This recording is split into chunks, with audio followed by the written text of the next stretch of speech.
जय जगन्नाथ। अनेक जानते नहीं गर्भावस्था करदियंती किछि भूल जहाद्वारा पिला माने एकजिदिया हुंती क्रोधी हुंती आउ जहाद्वारा से माने कहार कथा को मध्य मानती नहीं। तो आज आपण मानक कहबू गर्भस्थ संतान जदि आपणकर सुंदर बुद्धिमान हेबा पई आपण चाहुचंती तो कौन करिवे। वीडियो को शेष पर्यंत देखिले आपण जानि परिबे। आ वीडियो को देखि सारिया पर निहाती शेयर करिवे। जदि आपणक गर्भस्थ संतान क्रोधी न हो एक चाहुचंती एक कथा को तब ये वीडियो को निहाती फॉलो करंतु। भक्त बंधु गर्भावस्था केबे भी आपण मन रखि तांतु कंचा लंका लहुणी केबे भी आपण खाइबेनी मन रखि तांतु। शरीर रे चमड़ा चियारी होई न थाए जहा द्वारा पिला अनेक कष्ट भोग करे। ता सहित गरम चा मध्य केबे भी पीवा कथा न। गर्भावस्था रे गरम चा पीले पिला को अनेक कष्ट होई थाए। आ भक्त बंधु प्रत्येक छुई जातिर डाली जातिर खाद्य को केबे भी खांतु नहीं।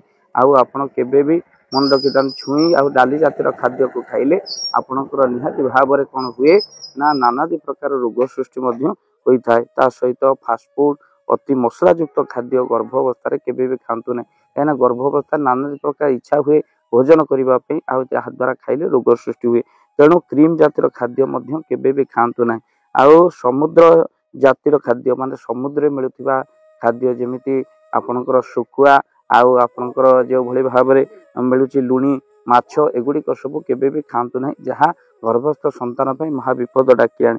माँ श्राद्ध आपण जदि घरे पड़ुची आपण केबे भी मन रखि थांतु जो घरे श्राद्ध पिंड एगुड़िक सब घरे बापा पिंड पड़ुची ये सब दिन मानक गर्भवती माने से उपयुक्त भाव से पूजा विधि को श्रवण करने दरकार जहाँ गर्भस्थ संतान उपर मंत्र प्रभाव पड़े।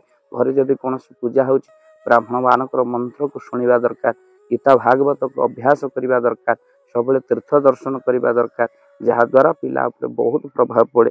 ता सहित मन रखि थांतु जो जदि पिला आपण मानकर जदि मद्यपान गर्भावस्था पिता मद्यपान करती माछ मांस आपण बहु परिमाण भक्षण करती जहाद्वारा पिलांकर कौन ना शेष बेले हार्ट जंत समस्या देखा जाए। तो निश्चिंत भाव में वीडियो को शेयर करेंगे आ चैनल रे जदि नुआ चैनल को सब्सक्राइब कर दिंतु। गर्भावस्था जो नियम रही निहाती भाव में मानवर आवश्यकता अच्छी। तो आपण मैंने सर्वप्रथम भगवत अभिमुखी हूँ। गर्भावस्था पिला थिया बेले आपण मंत्र जप करंतु गुरु आश्रित हूँ आउ तो सहित सब गीता भागवत पाठ करंतु जहाद्वारा पिला उपरे तार प्रभाव पड़े। वीडियो को शेयर करेंगे चैनल जदि नुआ चैनल को सब्सक्राइब कर दिंतु। जय जगन्नाथ। जय जगन्नाथ।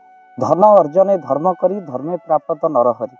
जदि आपण मानक धन कौन गरीब असहाय रोगी मानक सेवारे लगी पारिला जानतु आपणकर रोजगार सार्थक हो गला। आपणक धनर मध्य बहुत महत्व रहिला।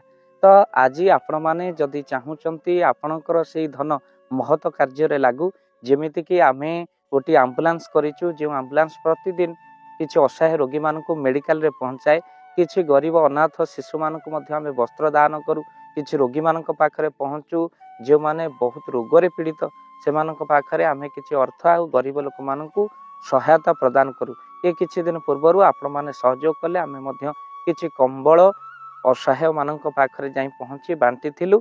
आपण को कृतज्ञता ज्ञापन करने सहित जदि आपण चाहूचंती आपणक धन आम द्वारा कौन महत्व कार्य लागू तो स्क्रीन रे चली नंबर रे निश्चिंत आपण कॉल करंतु। आउ आपणक विवाह वार्षिक आपणक पिला मानक जन्म रे श्राद्ध रे जदि आपण दान करने को चाहूचंती आपणक पुओ नाम रे झियो नाम रे स्त्री नाम रे निश्चिंत भाव में आपण दान करें। स्क्रीन रे चली नंबर रे आपण कॉल करंतु आमे दबु आपण को फोन पे नंबर जो फोन पे नंबर रे आपणकर दान पहुंची पारिबा। निश्चिंत भाव में आपणकर दान क्यों कार्य लगुच तार मध्य वीडियो करी भाव दिवाकर चैनल रे आमे निश्चिंत भाव में पकेबू आपण देखि निश्चिंत खुशी हेबे। तो आपणक पुओ झियो विवाह वार्षिक जन्मदिन रे जदि आप चाहूचंती आपणकर दान महत्व कार्य लागू तो से शुभ दिन मानक आप कॉल करी आमको फोन पे नंबर मागी पारे। आम्भे माने आपको फोन पे नंबर दबु जो नंबर रे आप सहयोग राशि पठाई पारे। निश्चिंत भाव में आपणकर धनर सार्थकता है।